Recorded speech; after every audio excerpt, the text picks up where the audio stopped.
Rendahnya kepuasan publik terhadap Jokowi JK diikuti oleh rendahnya kepuasan publik terhadap kinerja menteri di Kabinet Kerja.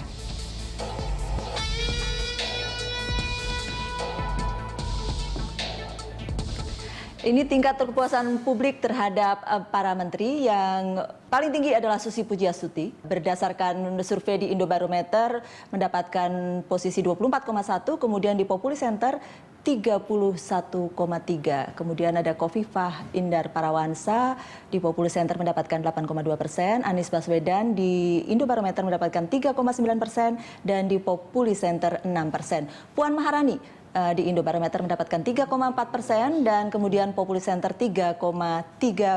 Kemudian ada di baris berikutnya adalah Ignatius Jonan yang berdasarkan survei di Populi Center mendapatkan tingkat kepuasan publik 1,7.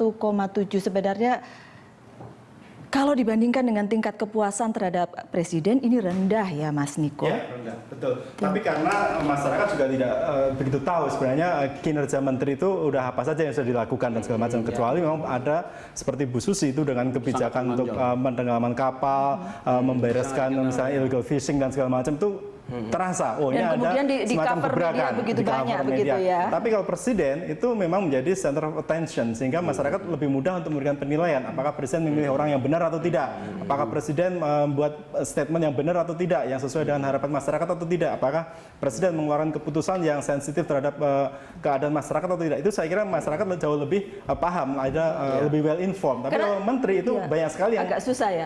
Kadang kita nggak ngerti apa yang dikerjakan, oke. Gitu. Iya. Namanya aja kita nggak tahu semua. Ya. Siapa menristek misalnya? Nggak pernah tahu, nggak pernah dengar apa-apanya. Saya sempat terpikir begini, kalau tingkat kepuasan terhadap kabinetnya rendah, berarti salah pilih menteri.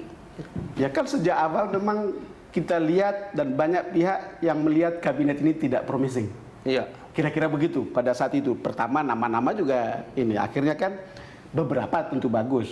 Saya sebetulnya tidak enak untuk mengutipnya. Kalau kata Rizal Ramli kan, Menteri Jokowi ini KV2, KV3.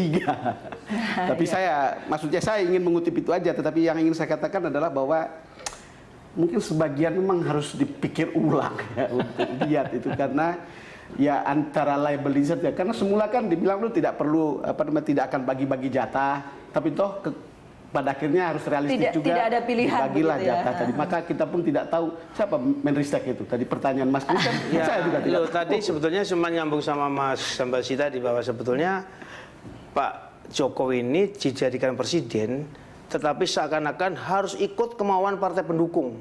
Mereka lupa bahwa mereka memang ada jasa mendukung, tapi dia presiden rakyat Indonesia. Dan sandaran daripada Pak Jokowi sebagai sistem presidensial ini, sandarannya adalah rakyat dan publik.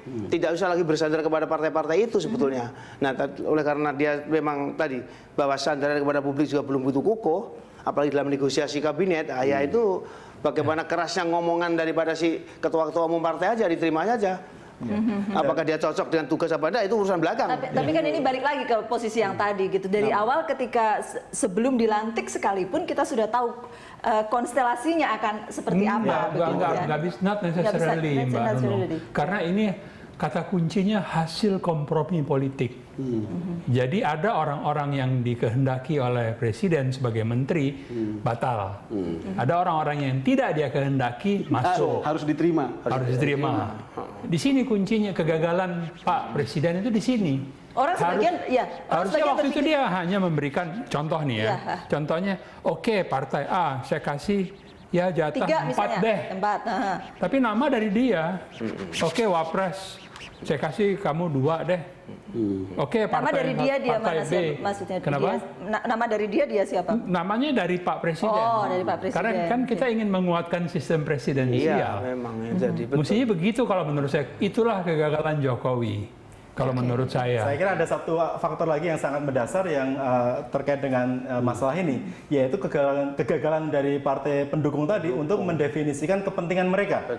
Jadi kalau kita lihat, misalnya kita tanya deh, PDIP atau Nasdem atau apa sih yang sebenarnya mau mereka lakukan dengan kekuasaan yang sudah dipegang ini?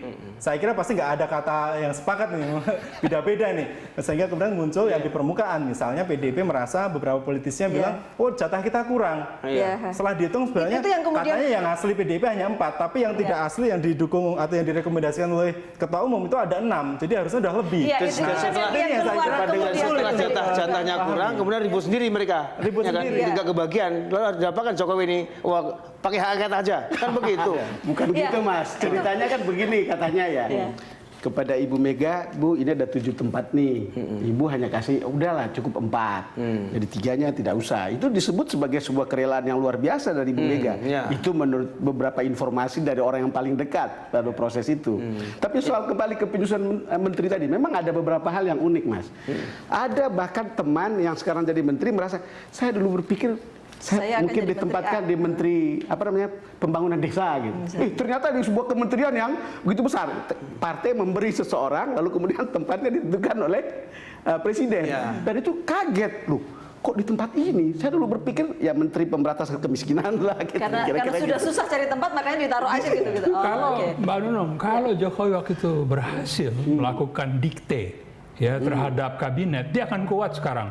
Iya. Karena rakyat di atas di belakang dia, ini maunya presiden, mari kita dukung. Sempat terpikir tadinya adalah, oh iya oke dari manapun, tetapi dirijennya penting gitu untuk mengomandoi sekian menteri yang berbagai jenis dari berbagai Nah, tapi macam masalah asal. dalam konteks politik sekarang ini, seorang dirijen itu bukan seorang yang bisa memiliki kontrol yang ketat, karena ya span of control-nya itu sangat terbatas. Sekarang ada 34 menteri, bagaimana bisa istilahnya menjadi dirijen bagi 34 ini? Masing-masing mereka mungkin sudah punya bos-bos sendiri juga yang selalu mereka konsultasikan kalau mau bikin keputusan dan segala macam.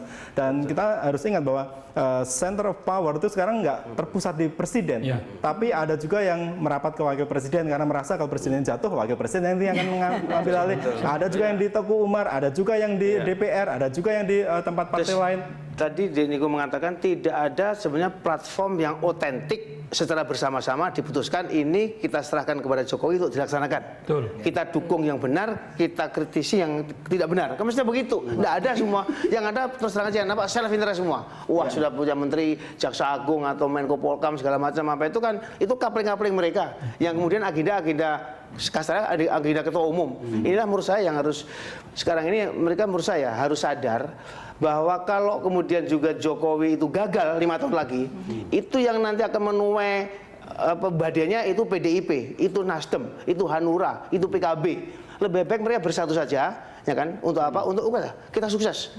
Sukses semua. Kita yang akan ngunduh, tapi kalau sekarang sudah mulai berebut segala macam komisaris apa itu menurut saya akan rontok nanti. Sementara ekspektasi masyarakat waktu kampanye apa coba besar. kita ingat lagi deh soal kabinet yang ramping, Betul. kabinet profesional, kabinet kerja yang kalau bisa sedikit dari partai politik. Betul. Nah ini ekspektasi masyarakat. Sekarang masyarakat Betul. merasa Dihadapkan pada hal yang jauh sekali berbeda. Iya. Dan tambah gitu lagi ya. Mas, kemudian ketua partai mengatakan itu menteri urusan presiden. Iya kan begitu kan ngomongnya, misalkan begitu. Tapi juga dia nginjek kaki juga kira-kira begitu. Tapi kan retorikanya begitu ngomongnya. Mas Niko sama Pak Kris mengatakan partai pendukungnya juga tidak bisa merumuskan apa maunya. Itu hal mendasar buat saya. Kalau tidak bisa dirumuskan apa maunya, Saya rasa memang benar statement. Kalau kita lihat ya, kalau mau kan sebetulnya kita masih mau main jangka panjang. Nasdem akan mau besar 2019. Ya, benar. PDIP harus tetap nomor 1. Partai-partai pendukung. Ya udahlah, dukung aja gitu. Kalau awalnya adalah kabinet kerja, maka berilah orang-orang terbaik yang betul-betul bisa kerja, mampu. Itu baru aset bagi presiden. Kalau tidak jadi liabilities, bahkan Jangan-jangan- ribut kiri kanan. jangan Saya kira presiden dan partai pendukung mesti duduk lagi kemudian bicara lagi. Mau seperti apa Saya rasa gitu. sebentar lagi mereka akan duduk lagi tuh untuk saya kira definisi kepentingan partai ya. Pertama ya, bagaimana bisa masuk melalui akses untuk pendanaan. Iya. Ya. Yang kedua ya pilkada. Jadi Tapi asal tahu aja Mbak, kalau KIH tidak sulit mendukung Jokowi, Jokowi akan menolak kepada KMP, itu pasti. Mas Niko? Ya itu saya kira dinamika politik yang sangat mungkin terjadi karena politik di Indonesia ini sangat cair, fluid itu ya. Dan sekali lagi ini hanya menjelaskan bahwa di politik nggak ada kawan, nggak ada lawan, yang ada Iya. kepentingan. Jadi kalau kepentingannya sama bisa bersekutu. Kalau Nah, kondisinya seperti ini terus, tingkat kepuasannya pasti akan turun terus ini kan? ya saya kira tingkat kepuasan akan turun sedikit ya nanti, tapi ketika hasil pembangunan dan hasil kerja itu mulai dirasakan oleh masyarakat, nanti juga akan naik. Oke. Jadi akan rebound. Reboundnya Contoh. kapan? Menurut survei kita itu ada sekitar yang 10% bilang sudah mulai terasa perubahan. Ada yang bilang 1 tahun itu 6%, ada yang bilang 2 tahun sekitar 18% bilang 2 tahun terasa perubahannya. Nah, bayangkan kalau dalam 3 tahun ke depan kemudian proyek besar-besar infrastruktur, pembangunan swasembada pangan dan segala macam itu benar-benar selesai, 3 tahun ya mungkin bisa naik lagi tinggi. sangat Dalam tinggi. bahasa Jokowi sendiri ketika saya interview di Istana Bogor, tunggu katanya 6 bulan lagi, atau kalau kita sudah jalankan proyek-proyek yang kita bangun, Kalau APBN itu sudah akan mengucur, berubah. APBNP. Ya, kira-kira Ya, gitu. Oke, Mas Niko terima kasih sudah hadir di Terima The kasih, Headlines ya. Kami akan kembali untuk Anda sesaat lagi.